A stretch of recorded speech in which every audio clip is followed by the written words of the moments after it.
Hello, I'm Kevin Benedict, Senior Vice President of Solution Strategy at Regalix, and I'm here this week on SAP's campus in Palo Alto, and I'm thrilled to have as my guest today Kevin Cochrane. Kevin, pleased to be here. Thank you for joining us. Thank you so much for having me. Now, you're the CMO of Customer Experience here at SAP. What does that involve? Talk to us about what the scope and scale of that responsibility is. Well, I like to think of it as the funnest job in the universe because I get the opportunity to harness all of the energy and enthusiasm of our employees across our customer experience business to engage customers and talk about their digital transformation strategies as they strive for a culture of customer centricity to deliver new value and new services to their consumers.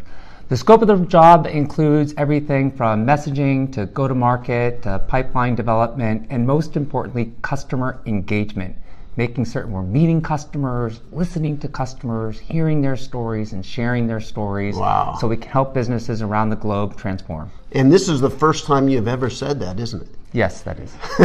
You're excellent.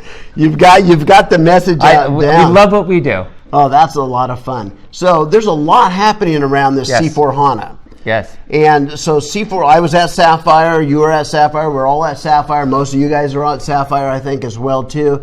And so C4 HANA is kind of the aggregation of a number of different products and services. Talk to us about that. Well, wonderful. Well, here at SAP, we are trusted advisors to our customers, and we've been going around the globe listening and learning. And what we've heard is that our customers now need us to step up and transform CRM, to take CRM to a fourth generation of CRM to better engage their customer according to their life cycle.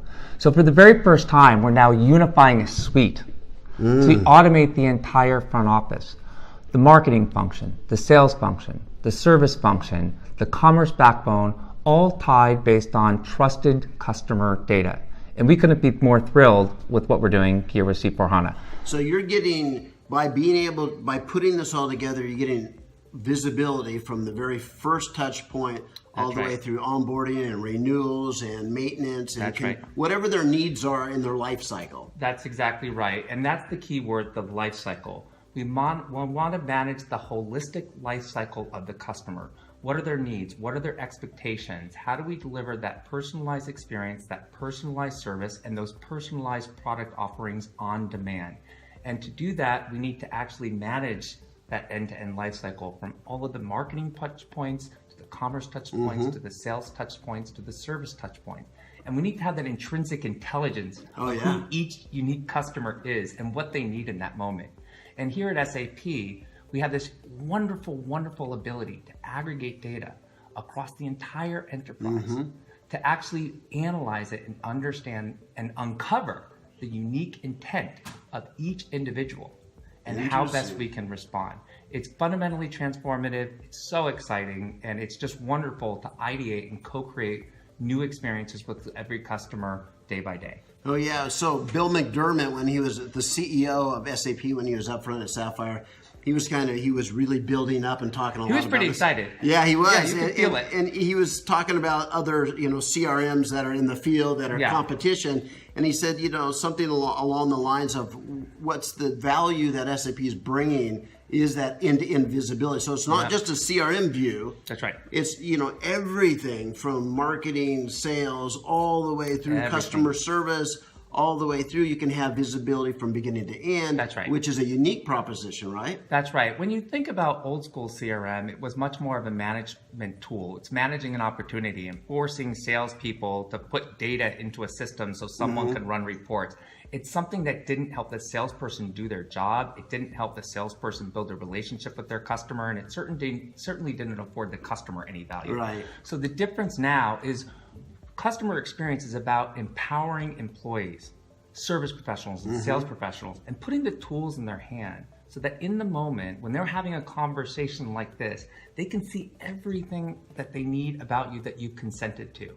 So they can look at your history, they can understand your needs, and they can have personalized recommendations for how best they can help you. How does a real employee help you in the moment. Absolutely. So that's what we're doing with this fourth generation of CRM. We're helping salespeople and service people in that moment to have all of that data, all of that insight, all of those recommendations. So they can literally say, how can I help? So Kevin, you brought up the word trust a number of times here, right?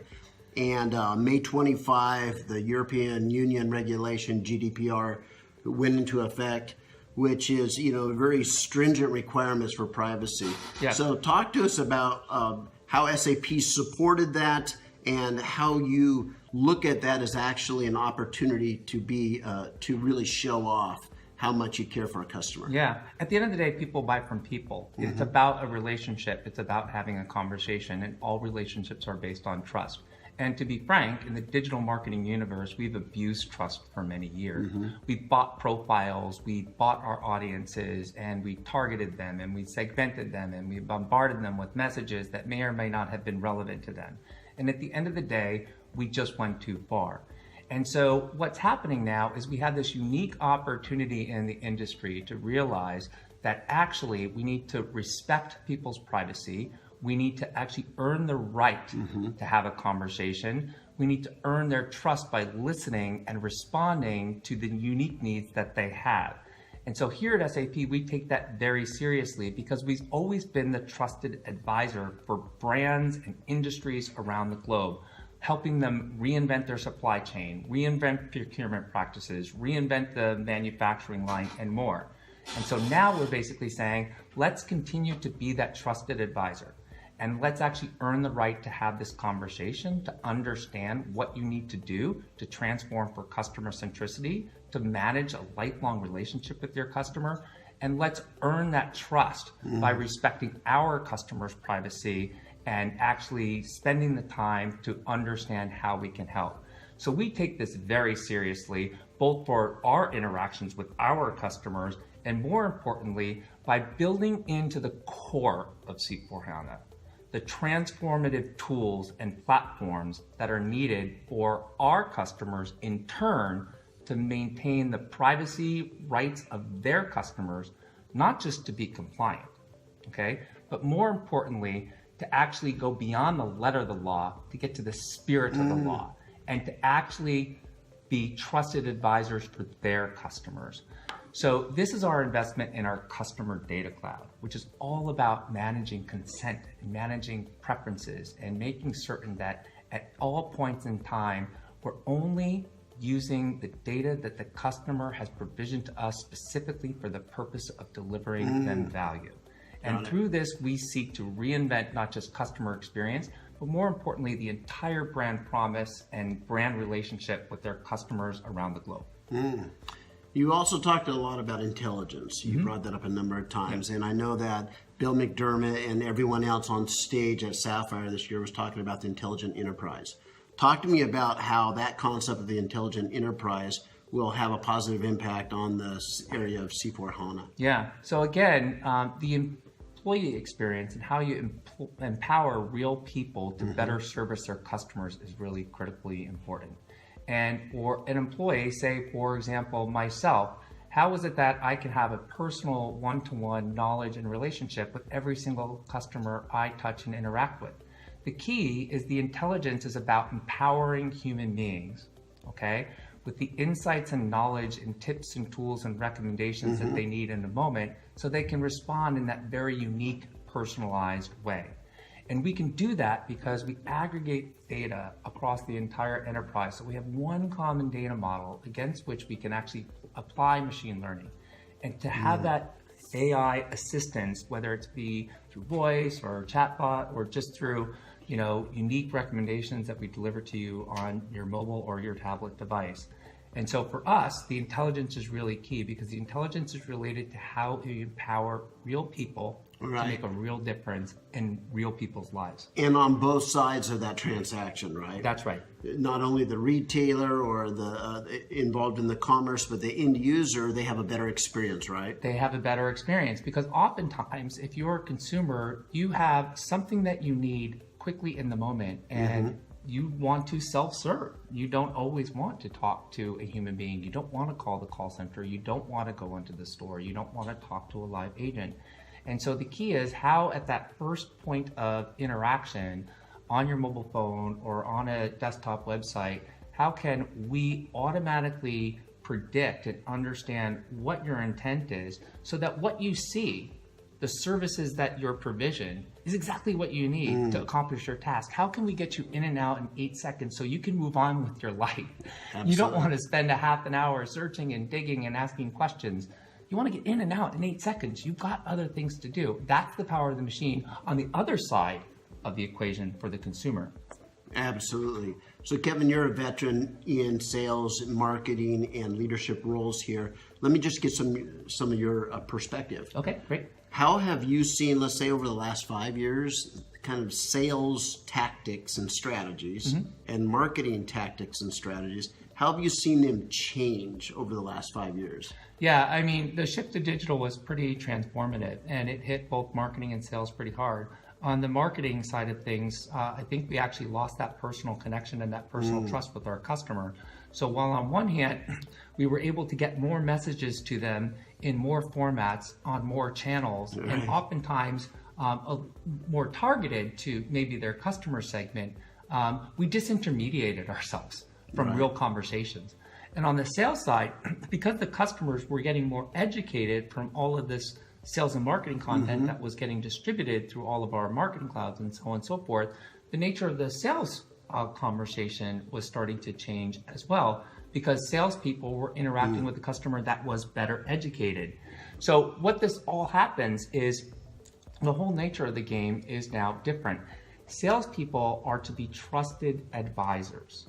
Their job is to listen and understand what the customer's challenges are, the cost of that challenge to the customer in terms of its economic impact if they can't remediate it, and to listen and understand how they might be able to uniquely provide a solution that can help that customer address the challenge. The customers are better educated now. The salesperson needs to recognize that they're not in there to tell the customer what they do. Right. The customer has already discovered that online. Right. The salesperson is there to listen and understand how to apply the nature of what they do against a potential problem the customer has. Interesting. So the sales conversation changes. Now for marketers, again, because we're now in a different age, we have to disintermediate ourselves. We have to get back to connecting with customers and realize that when they're researching online, they're seeking to have a conversation and a relationship with our brand. And as marketers, we need to pull the customer in to that sales conversation, and we need to connect the marketing conversation with that sales conversation and actually think about the real people we're trying to communicate to. So this is a fundamental transformation, because for sales and marketing, it's one life cycle, right? It starts with the self-education process online, and it goes straight through to that sales conversation. And we couldn't be more happy, because here with C4HANA, this life cycle is what we automate. This life cycle is what we orchestrate with one common data set, one common backbone of intelligence to actually fuel that self-discovery via your marketing channels and to empower that sales agent when they're actually at point of customer interaction. Wow. So let's focus on the role of CMO. Yeah. How have you seen kind of that role change? Yeah. And part two of the question. Yeah. Where do you see the role of a CMO going in the future? Yeah, so I liken it to 3 stages. So there's the brand stage, there's the demand stage, and now we're in the customer stage. So the brand stage was what you would normally think. It was all of that unidirectional marketing. Here's the right colors, here's the right fonts. So you were considered, we were brand marketers right at the end of the day. And then we made the shift to digital. We became much more sophisticated about our data and about our tech stacks, and we became, digital leaders, digital marketers, demand marketers, okay? But nowadays, in the age of the customer, we've actually lost kind of the art of marketing, and again, we've disintermediated ourselves, and it's now time to get back to brand marketing, to understand what the brand promise is, and connect that brand promise to a conversational framework to actually drive sales demand. This is all about customer marketing. Who are our customers? How do we serve them? What's the promise we afford them? And how do we engage them in a conversation online and at point of transaction. So this is the customer age. And so it's now customer marketing. And, if I think about my role as CMO, there's nothing more important than how do we drive customer engagement? How do we drive customer loyalty? How do we drive customer advocacy? It's not about brand anymore. It's not about demand anymore. It's about both combined because of our engagement and our relationship with the customer. Wow, that's powerful. So one last question here before I free you up here is on the concept of content. Yes. How are people consuming? How have you witnessed people consuming content differently over time? Yeah. If we go back 3-5 years, were they, reading white papers, and then do they do something different today? Talk to us about what behaviors you see out there. Yeah, I think that this has been a continuum of change, which is time spans of attention have continued to shorten. So the types of contents people are consuming and the way they consume it is just very, very different. So yes, it used to be when you were in the early days of demand marketing, good authoritative pieces like a white paper or like a recorded webinar were fantastic. These were things that took a lot of time to consume. They were very enriched with data, so on and so forth. But nowadays, because people have very limited attention spans, you actually need to have a matrix. And the matrix is different media types of different length and duration delivered on different channels. So for every conversation that you seek to have, you need to think about someone who needs to view it on their video. They're sitting in the airport and they have 15 minutes before their flight. They're driving in their car. You need to think about the podcast. They have 10 minutes before their next meeting. They need snackable content, easily consumable content like an infographic to quickly learn something. Or they do happen to be on that plane and maybe they need that longer form article. So you need to look at, for each of the media types, then you need to look at each of the content types, and then you need to look at each of the channel, and you need to make sure that they have a menu of options. Wow. So the nature of consumption is very, very different. You got to meet the customer where they need, understand what information they need in the moment, what's the duration, what's the format, and what's the channel. And unfortunately for today's marketer, you need to do all of it. Because if you really want to meet the customer and engage them, you need to make certain that you have as many options to meet them where they are in that moment. It used to be a white paper, a website, and a Not presentation. anymore. That's all you need. Not anymore. So now you're hyper-segmenting the market. Hyper-segmenting So you the have market. 18 different kinds of potential buyers, and then each of them need their snackable content and their video content and their long-form content. Wow. That's right.